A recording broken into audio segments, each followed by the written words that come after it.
Fund muaji i shkurtit ka sjellë ditë të kthjellta dhe temperatura të buta në Shkodër, në ndajzet e diellit Kalaja Rozafës ofron një panoramë të veçantë që ndërthur peizazhin me historinë. Në këtë periudhë jashtë sezonit turistik, Kalaja paraqitet më e qetë krahasuar me muajt e verës. Një çift turistësh nga Skocia zgjodhen ta vizitojnë për herë të parë Kalan, duke u shprehur të impresionuar në përshtypje e tyre.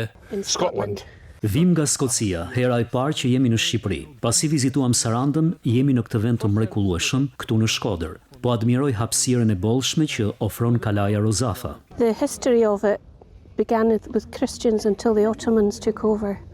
Historia e pushtimit otoman më joshi për ta vizituar nga afër fortesën e qytetit. Ne po planifikojmë disa shëtitje në për vende të ndryshme dhe mendoj se mund të rikthehemi sërish këtu. Kemi njohur njerëz shumë miqësor në Shqipëri. Të tjerë presin ta vizitojnë këtë park arkeologjik. Tham ta vizitojmë me që s'kena qenë asnjëherë. Jeni grupi i organizuar apo individ? Jo, vetëm. Pse keni zgjatur? Ma sugjeruan. Me kaq herë sa kam ardhur, më duket shumë vend i bukur. Edhe në ditët më të qeta të vitit, Kalaja Rozafës mbetet një pikë referimi për identitetin e Shkodrës. Në 2 muajt e parë të vitit, sipas Drejtorisë Rajonale të Trashëgimisë Kulturore Shkodër, Kalaja Rozafa numëron rreth 7600 vizitorë.